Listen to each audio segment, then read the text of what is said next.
Hello YouTube, hello electric riders, Lexi is here back again.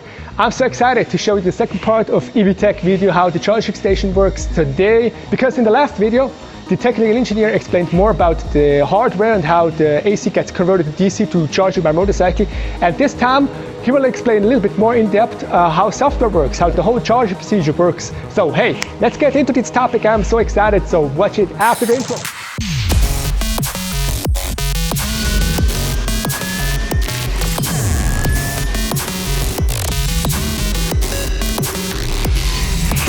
So here we are back again.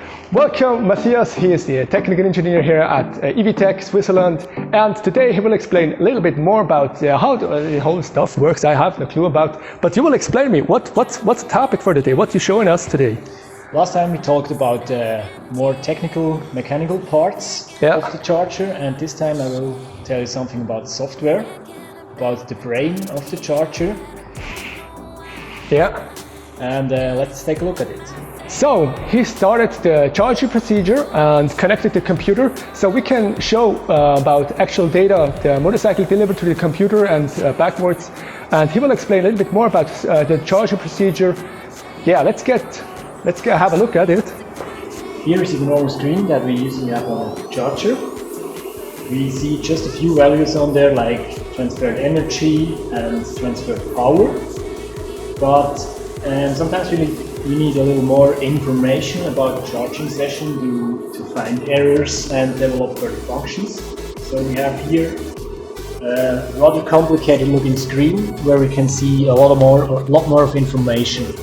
For example, over here we see the different currents that the motorcycle is requesting and that we are charging to the motorcycle.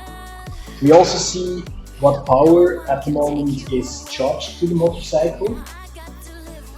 And we also see a little, some other values like temperature of the power modules and so on. This is really important to do some debugging stuff to find errors if some charging session gets ended with the error reason.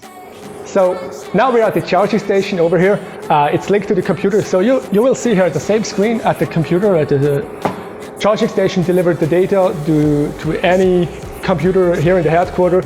If you're somewhere out there on a charging station, they have some malfunction, they can monitor or read this protocol, what happened on the charging station, because they're connected. But for this reason, it's right next to here, just a step, but it doesn't depend on distance. So, hey Matthias, thank you for this detailed explanation, it was very helpful. But I recognized in Verlos where I've done this video, you see the link upside here.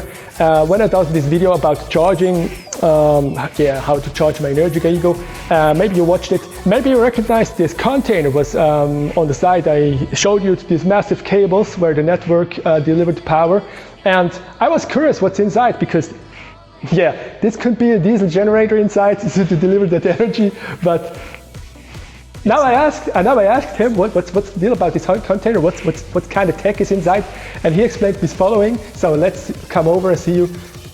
This battery storage here, huge amounts of batteries. These are old vehicles, EVs, EV batteries. They have a second life, so you can use this battery to storage power. So when the grid can't deliver that huge request of power for several vehicles, they can add to the grid these power from the batteries just to deliver a max charge at once. So this is really cool stuff. So they can double, triple, and power to the battery, man. So this was pretty exciting. But Matthias have more news, more details to explain about how this storage system works. And whole background, how they deliver the energy and all this stuff. You can explain me more about this storage here. So let's have a closer look. Each battery has a 10 kilowatts module on it, either to convert AC to DC or DC to AC current. And they all get controlled by a central intelligence, and this device tells them if they have to charge or discharge. And when the battery discharges, the current flows through all these cables to this big plug over there, and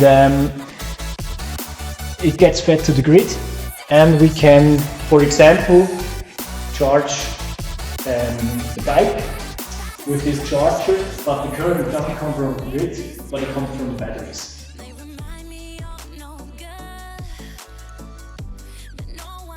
So, did I get it right?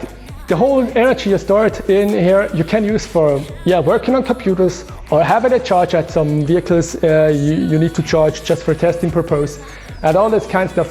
This is amazing, telling you. I'm so stoked about this. It's so cool. And yeah, hey, thank you for this detailed explanation. And now today I have to stop with this vlog because my brain is exploding about all this exciting news. So thank you for your efforts and taking time to explain everything in detail, software side and also the battery storage, how you compensate and all the kind of stuff. It's I tell you, it's mind blowing for me. And I really hope also the audience enjoyed this show and what you have to tell about. So I'm pretty stoked, I'm telling you. So whatever. So don't forget, ride fast, charge faster. See you next time and have a good one.